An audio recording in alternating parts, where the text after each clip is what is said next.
memang prinsip dari kepemimpinan Basnas itu adalah kolektif kolegial, sehingga kalau ada permasalahan Mungkin ada sempat dengar Basnas ada pernah kolaborasi sama lembaga lain Bapak ya. Juga tadi Bapak sempat sebutkan, mungkin bisa dijelaskan Bapak kolaborasi apa yang sudah dilakukan dan mungkin manfaatnya Bapak.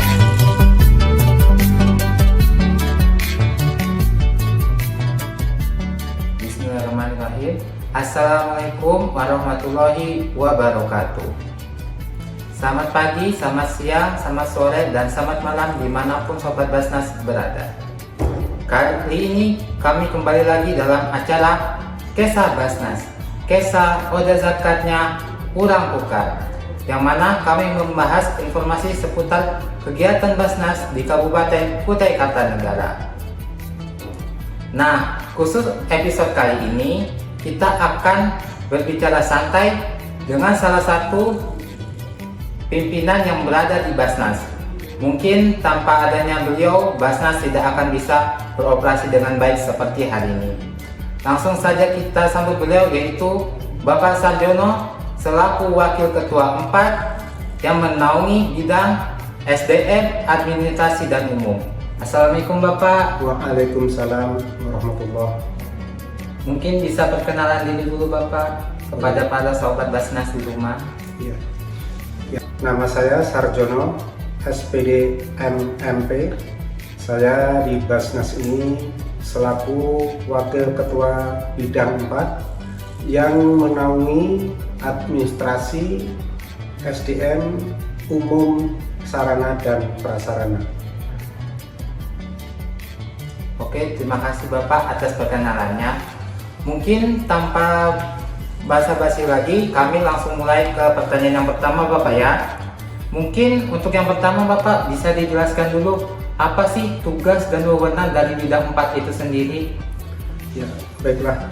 Jadi bidang 4 ini dalam struktur organisasi Basnas Kabupaten Kutai Kartanegara, yaitu menangani bidang administrasi, SDM, sarana prasarana dan umum.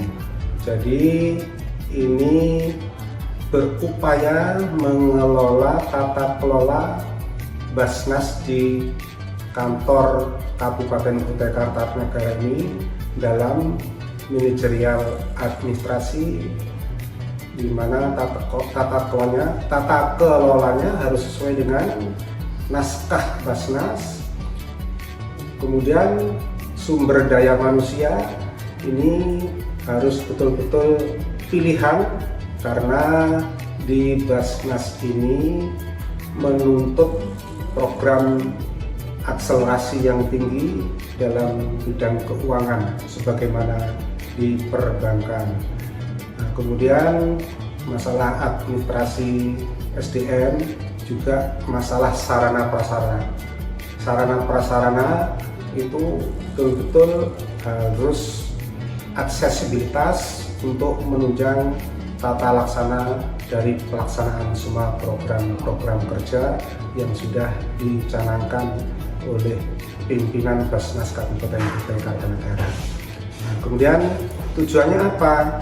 Tujuannya adalah untuk terlaksananya manajemen Basnas Kutai Kartanegara yang betul-betul tangguh, didukung oleh SDM yang mumpuni, juga untuk menciptakan pemakaian sarana prasarana itu secara efektif dan efisien, dengan tujuan untuk menopang pengumpulan dan pendistribusian zakat, infak, dan sedekah tepat pada waktu, tepat pada sasaran, tepat akuntabilitasnya, sehingga semua itu bisa memberikan pelayanan yang terbaik, kemudian image serta trust yang baik, sehingga masyarakat baik munfik, muzaki, dan mustahik itu merasakan senang, syukur, puas seperti halnya kami sebagai pelaksana amil zakat di kantor Kabupaten Kutai Kartanegara ini. Itu saya kira tugas dan tujuan kami di dalam pengelolaan bidang administrasi, SDM, sarana dan prasarana umum. Baiklah, tentang wewenang di bidang 4 ini adalah untuk mengatur tata laksana kantor baik dalam bidang administrasi supaya tertata dari pembuatan surat, surat masuk, surat keluar, itu semua teragendakan dengan baik.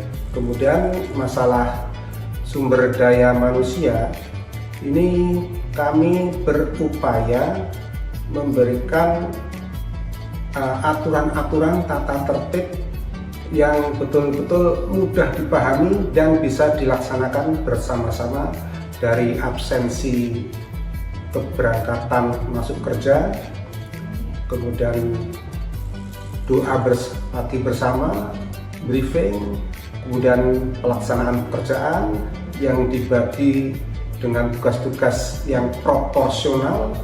Nah, itu semua sudah alhamdulillah dilaksanakan sebagai tugas dan wewenang di bidang 4 ini.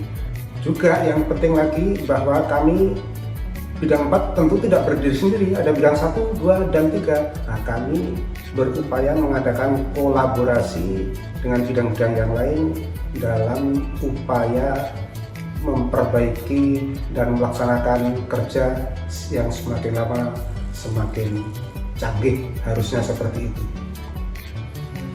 Terima kasih Bapak untuk jawabannya. Berbicara soal SDM, mungkin ini menjadi fondasi supaya Basnas bisa berjalan dengan baik Bapak ya. Terus saya ingin bertanya Bapak, di mana bidang 4 mengelola dan membina para amil supaya mereka bisa bekerja secara profesional dan dalam menyelesaikan tugas yang diberikan? Ya, baik. Jadi para amil ini ya, mula-mula kan kami mengadakan rekrutmen. Jadi penerimaan amil yang biasanya itu ya online. Nah, kemudian pendaftarnya semua warga UKAR yang diharapkan yang memenuhi syarat dipersilakan mendaftar. Kemudian kami mengadakan tes baik tertulis, wawancara, bahkan juga psikotest. Nah, dengan cara seperti itu kami mempunyai amil-amil pilihan yang kami harapkan punya integritas yang sudah memadai. Nah, untuk pembinaannya kami berupaya memberikan take home pay atau penghasilan yang standar, minimal dengan UMR ya, syukur bisa lebih kan begitu. Kemudian selain itu kami juga pada setiap pekan itu yang memberikan arahan-arahan pada briefing ataupun pendalaman materi di antara kami semua bidang itu. Nah, kemudian juga kami mengadakan pelatihan-pelatihan bekerja sama dengan Basnas kabupaten yang lain, umpamanya dalam penguasaan teknologi IT bidang SIMBA, yaitu kantor Basnas itu. Kemudian juga dalam bidang pelayanan yang lain, umpamanya tentang fundraising. Juga baru-baru ini kami juga melaksanakan pelatihan amil itu dalam bidang sekolah public service. Jadi bagaimana bicara di hadapan umum dan bagaimana melayani para stakeholder, tamu khususnya yang datang ke kantor itu dengan prima. Jadi seperti itu kira-kira untuk mendidik amil, sehingga mereka itu selain juga ada pengetahuan, kemudian ada take home pay yang mencukupi, juga selalu dikembangkan, diberikan wawasan untuk integrasi dari pemahaman semua bidang, juga kreativitas di bidangnya masing-masing. Terus untuk pertanyaan selanjutnya Bapak, mungkin dari pengalaman Bapak sendiri, mungkin ada tantangan dalam mengelola bidang 4 dan gimana Bapak mengatasinya? Oh iya, betul. Memang kadang-kadang perjalanan dari lembaga dan sirkulasinya ini tidak mulus ya. Kadang-kadang ada usulan yang belum bisa kami penuhi, apakah itu berupa sarana prasarana atau mungkin berupa insentif yang kurang bahkan terlalu tinggi. Itu kami selalu mengadakan koordinasi, dan untungnya, bukan untung lagi ya, ini memang prinsip dari kepemimpinan Basnas itu adalah kolektif kolegial, sehingga kalau ada permasalahan-permasalahan yang krusial, apakah yang datangnya dari staf amil ataupun dari pimpinan yang lain, itu dibicarakan secara objektif dalam pleno pimpinan. Kalau umpamanya ada amil yang karena sesuatu hal tidak masuk, itu cepat-cepat kami tangani, apa sebabnya tidak masuk, apakah sakit ataupun yang lainnya.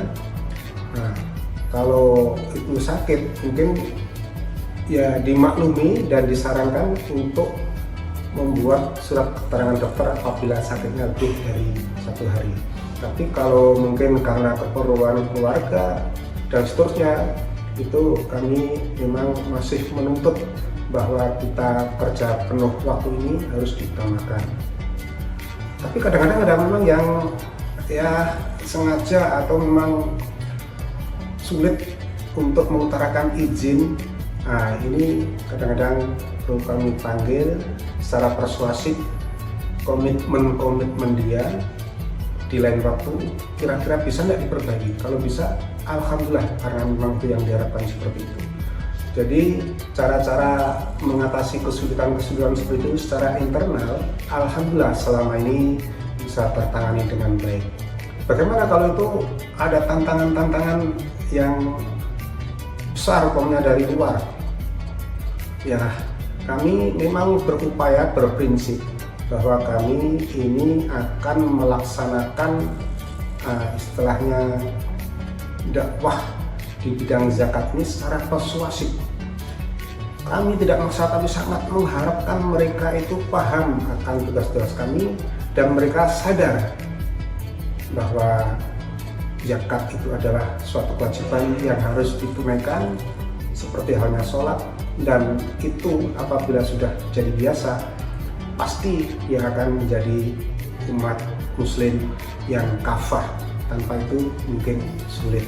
Nah, itulah menjadi prinsip kami, sehingga kami senantiasa persuasif memberikan sosialisasi untuk menyadarkan, dan alhamdulillah ini sudah betul-betul bagus grafik kesadaran dari masyarakat Kutai ini untuk berzakat di Basnas. Insyaallah, terima kasih Bapak atas jawabannya.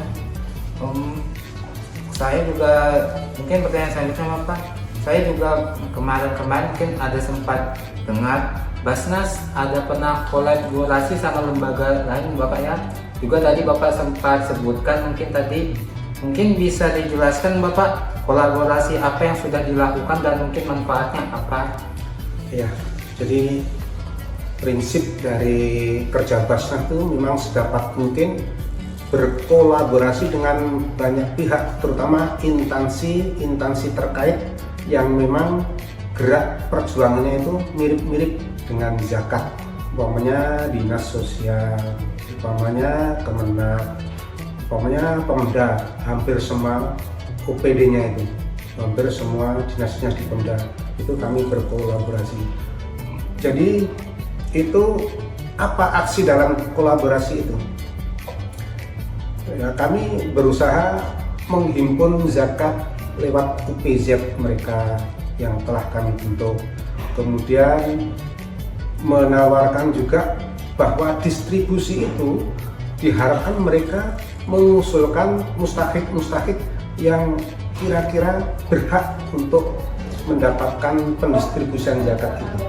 Nah, kemudian juga kami berkolaborasi itu dalam pelatihan-pelatihan, umpamanya dengan Basarnas, umpamanya dengan pihak-pihak dari dinas sosial itu tentang pendataan orang-orang yang memang perlu dibantu finansial dalam materi yang selama ini sudah dibantu oleh pemerintah.